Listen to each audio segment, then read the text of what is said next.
Hey folks, Lester here. A rare nighttime video from Longhorn Lester's. I wanted to show you guys the new lights that we got installed today. And Jamie and I took a drive back over here tonight just to see how the lights, how the lights are working. But I'm gonna walk out. This is the goat pasture. And this is the one where Carl and Debbie will live with all of our goats. And they have the entire wacky pack shack is illuminated, which I love that. All of the goats are out and about now because we pulled up and they didn't know what was going on. They think maybe it might be a snack time or something. But I want you to notice how bright it is and how you can see all the babies. And this entire pasture, I can even see the back fence line. Not good, but I can see it. You got a couple of goats who are actually inside the little shelter there. All right, so I'm walking down the fence line. Here's the garage over here. That's a solar light. This is the pasture going into the big pasture over by the pond. Now you can see how well lit up this entire area here is.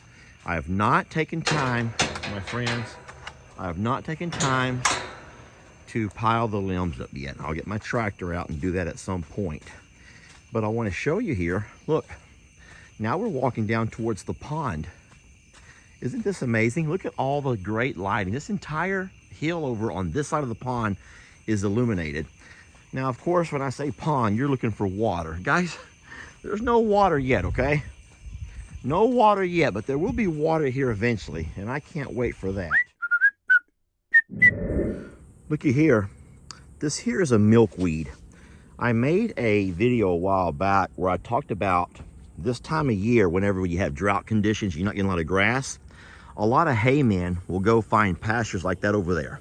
Pastures that are all grown up with all kinds of stuff, junk, little pine saplings, milkweed, just all kinds of brush. And they'll go ahead and they'll cut it and bale it, put it in rolls, and just crush all that stuff together, and they sell it as rolls of hay, which in reality it's just rolls of junk. But cowmen are so desperate to feed their animals through the winter, and they're buying this stuff because they have to, and it really stinks the way people take advantage of others at their greatest time of need. And so a lot of people were asking about milkweed, didn't know what milkweed was. And that right there is a Texas milkweed.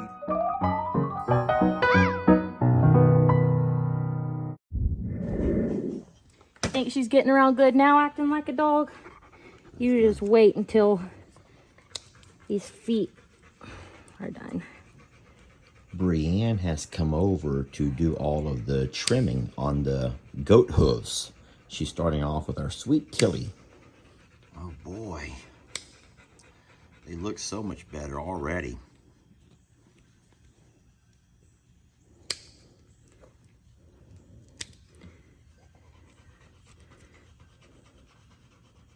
Look, you see this whole point right here? Yeah. That's all Just excess nail. grow out. So you learned all this from Courtney? Mm-hmm. And after Courtney left, I watched a lot of videos too. A lot of YouTube videos. Of other people doing it. Okay, not my face, please. Not my face, please. Okay, my ear's fine. Just don't bite it, please. I don't care if you lick it. No, she just licks. Almost, baby. Almost, love.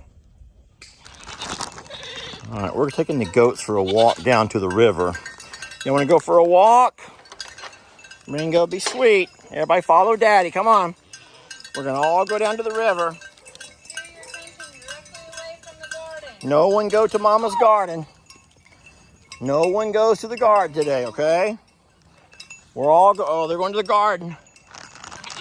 Follow Daddy. Come on. All right, we're going to follow Brady, believe it or not. Brady knows where he's going. Ringo, get up there and lead. Mr. Hutt, go. Come on, Alfie. So nobody wanted to go as far down as Jamie and I did. But they've all stopped. Look at Shirley. Look at, she's gonna go butt overhead. Shirley, baby, you too. She's not. Because Laverne's doing it, now Shirley's trying to do it. Laverne's about much younger than her. Well, Jamie, all I'm saying is this is what they live for. This is their best life. They need to spend a couple weeks down here tomorrow. Yeah, they got a lot of work to do. It's growing up faster than we can. And we don't need any more goats.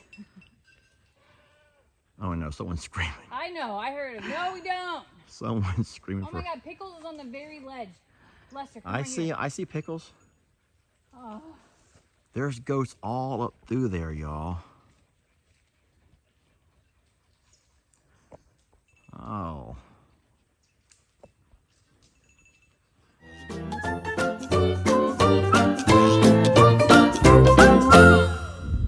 never really know what to expect with these ostriches. They can come out and be sweet and go right to playing and running.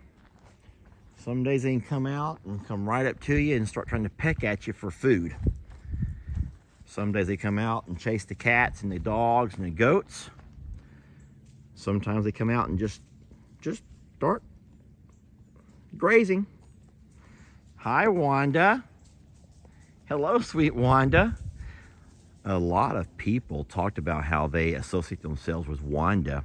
You know what? Wanda and Tina were the two ostriches who were picked the most. In a recent video, I had asked about who you personally closer relate to as far as our ostrich ladies. We have Wanda, we talked about, who is very outgoing and just the life of the party, and she's always the first one in.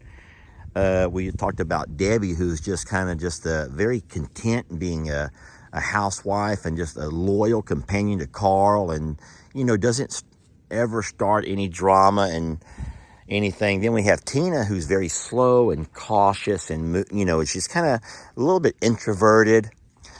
We talked a lot about those different character traits. But is that a walnut? Are you guys eating at a walnut? Is that a walnut? Look. This must be a walnut tree. I believe these are walnuts. I hope you guys don't eat that. That would choke you. But there were a lot of folks on the page who said that they closely identify themselves with Wanda, who's just kind of the troubled child. I'm just gonna say the troubled child. How's your mouth looking? I just want to squeeze it so bad and see what that thing is. But then there were others who says, no, I am just like Tina. This is Tina here, who is a little bit introverted. She can turn it on, y'all. Tina can turn it on, but that's just not who she is. You have to get to know her before you get to see that side of her. And of course, there were several that said, no, I am absolutely like Debbie. I don't need to be the life of the party. I'm completely content just being happy with my kids and my husband and my family. And I don't mean to make any waves. I'm never the one who's going to go out of my way to stand out in a crowd and just be. Anyway, it was really neat. It was really neat having you guys talk with me about your character traits and who you closer identify with, because all three of these ladies are very, very, very different. I love them all, but they have their character traits are just so very different from one another. What are you thinking, baby? I love you for who you are. What we'll have to do next is take time to talk about the three babies and how they differ. Talk about their character traits. I hope that, this will be funny. You as a child, remember back to your childhood. Were you a tat? Were you someone that was a mama's boy or a daddy's girl? And man, everything that your brother or sister did, you had to run off and let them know about it. Were you a tat? Or were you a Charlie, the quiet one in the group? Very quiet, the last to get involved in anything, shy, very, very shy, never wanting to stand out and make a scene? Or were you in fact a Sue, who's that middle child, a little bit of tat, a little bit of Charlie? You don't mind getting into the dance and getting into the mix. You don't mind being up in your parents' business, but you're not going to be the first one to rush in like tat. But you're also not going to stand in the corner and hide either, the way sometimes Charlie does. That would be fun.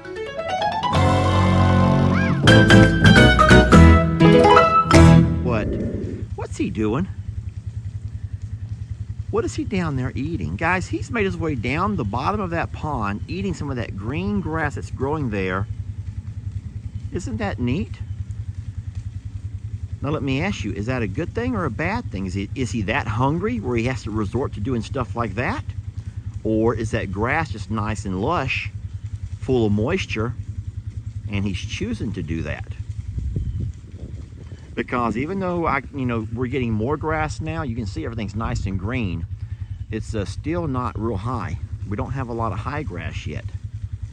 But that's pretty interesting. And then if I look over here, I see something similar happening with that group. Gracie, Pearl, and Jolene are kind of over there nibbling on the same stuff. And what's scary about that is you look at all the stuff they're standing in. I was told a while back I should take advantage of this drought and go ahead and get all that fixed. But guys, once the pond's full of water, you won't see any of that. So the pond should come to the top of that. The pond should come to the very top of that right there. And once the pond gets to the top of that, it should start going over our spillway here. And so you won't see any of all this. So I just fed everybody. I don't think that they're doing that because they're hungry. It must just taste really good. And that sound you hear is my water overflowing.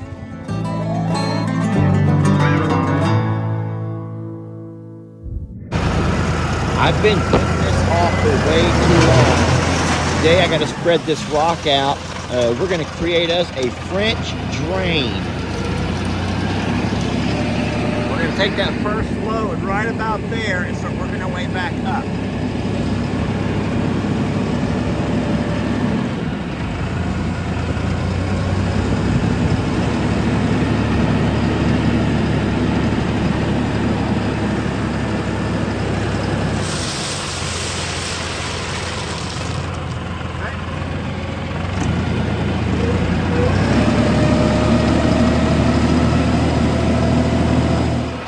We gotta be real careful here. We don't want to get off in there too far.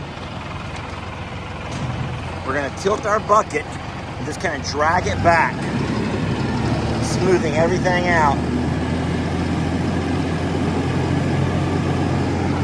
This will take several passes.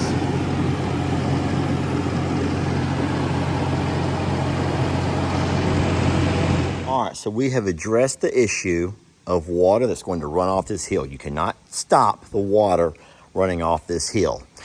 We've addressed that. We hope that over time we can get enough grass to grow here, even if we have to try to do some more hydro seeding and get grass so thick through here that it will the roots will hold our soil into place. But water is still going to come down this hill.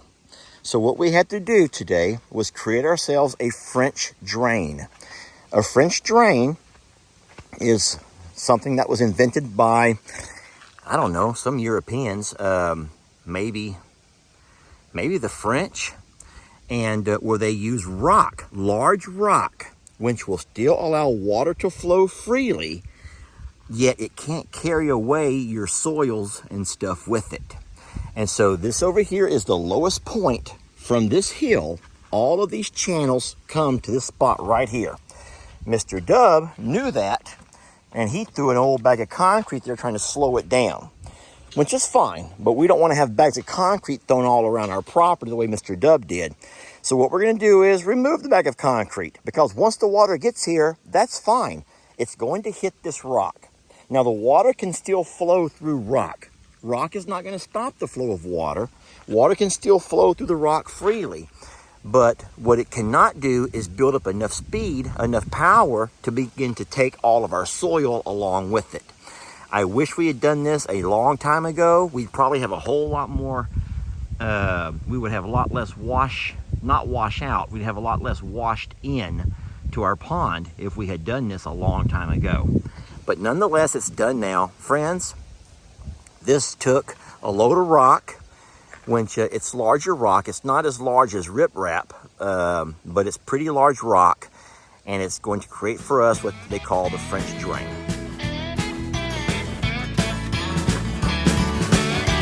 Don't let your troubles fester.